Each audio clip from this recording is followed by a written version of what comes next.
For 100,000 years, humans are born as a primate species.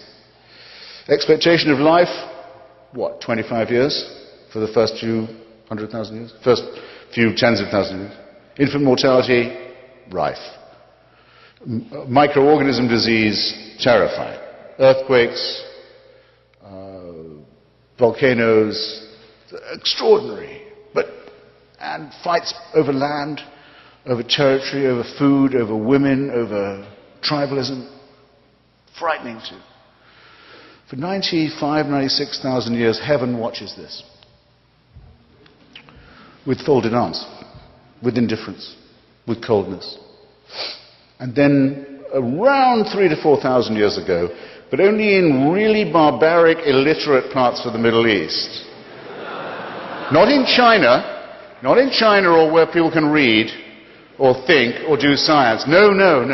In barbaric, illiterate, backward parts of the Middle East, it's decided we can't let this go on, we better intervene. And what better way than by human sacrifices and plagues and mass murder? And if that doesn't make them behave morally, we just don't know what does. If there is a single person in this room who can bring themselves to believe anything remotely like that, they convict themselves of being, first, very stupid, and second, very immoral. And thus it seems to me that the case for divine intervention and for the supernatural falls, and that we should be glad that it's fallen. And thank you.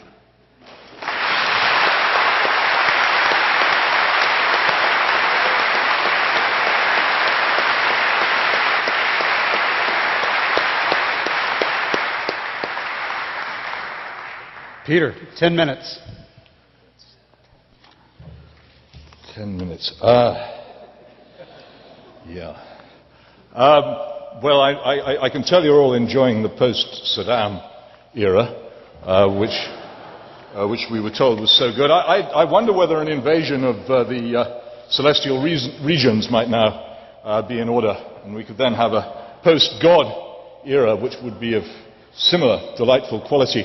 I am amazed, when confronted with this argument, how little my brother seems to know of that which he attacks. How he prefers to mock and belittle, how he prefers to select from it all those things which I think most educated believers themselves are troubled by, how he imagines that people other than himself do not seem ever to have been troubled by the things which trouble him, and nonetheless have come to the conclusion, despite all, that belief in a God, in my case, God, call him by his first name, that belief in God is nonetheless wise, beneficial, and good, not just for ourselves, but for the universe. If only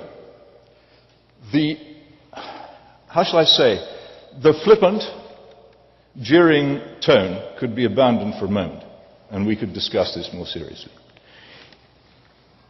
It seems to me to be incurious to the point of tedium to examine the universe and not to ask yourself certain very powerful questions. The first of which is, why is there something rather than nothing? The second of which is, since we do not know anything at all about our origins, and must work out what we think we know from extremely scanty evidence, that it would be unwise to form absolute certainties on this.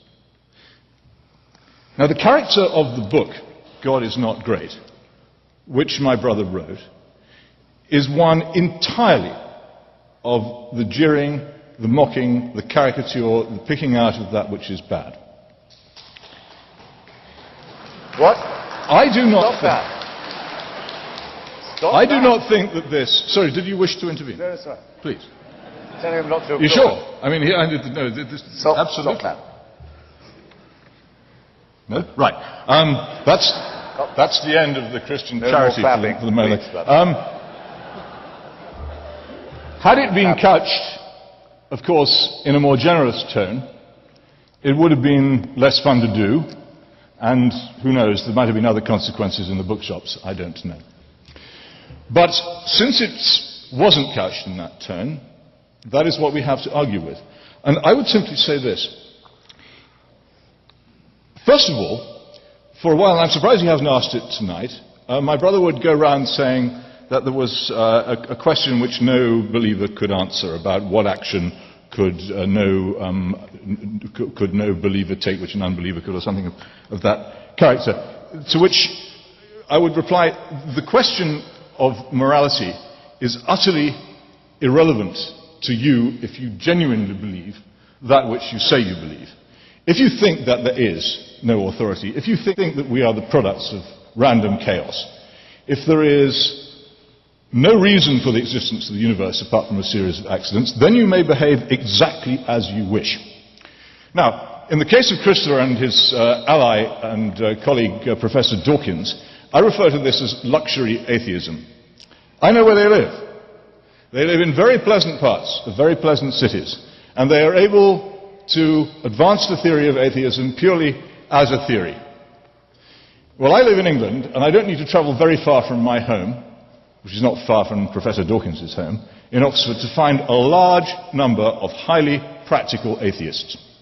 In my country, it is common, no more than 3 or 4 times a week, to read accounts of people being kicked to death by youths aged between about 13 and 17. It invariably ends with the phrase, "and then they started kicking his head as if it were a football."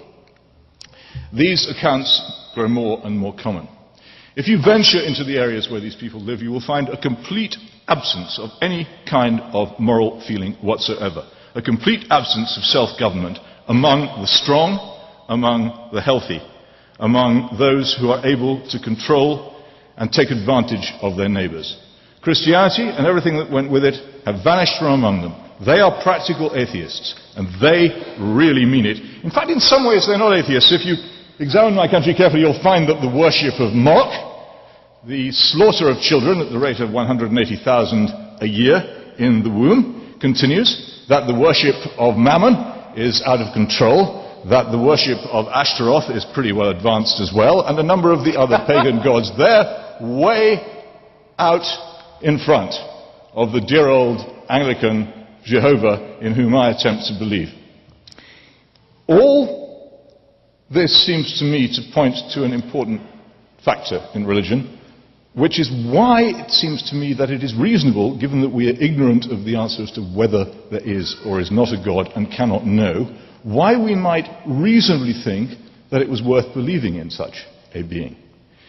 If the universe does have an order, if it does have an origin, if there is running through it an eternal law, then wouldn't it be a good idea to try to find out what it was and to seek to govern ourselves by it? Now, I too have been to North Korea, and I will tell you that I have the opposite impressions to that which my brother had. This is a country entirely run by people who hate and despise the idea of God and who have made themselves into gods. And that, indeed, is what so very often happens when people ignore the very, very earliest part of the Bible, in which the serpent says to Adam and Eve, "Eat of this fruit, and ye shall be as gods." This is what we do when we decide for ourselves that there is nothing above us. We destroy authority. We destroy all the things which turn the hearts of the disobedient to the wisdom of the just. They go. They're going very rapidly in my country. I suspect that if things proceed as they are in our educational system and our trash culture, they will happen pretty rapidly in this one too. And then you will know what happens when God is truly absent, not because he isn't there, but because the only place he can occupy lies within our hearts. And either he is there because we invite him and we seek his assistance in the governing of ourselves, or he is not, and we cease to be able to govern ourselves because we no longer know how to do so.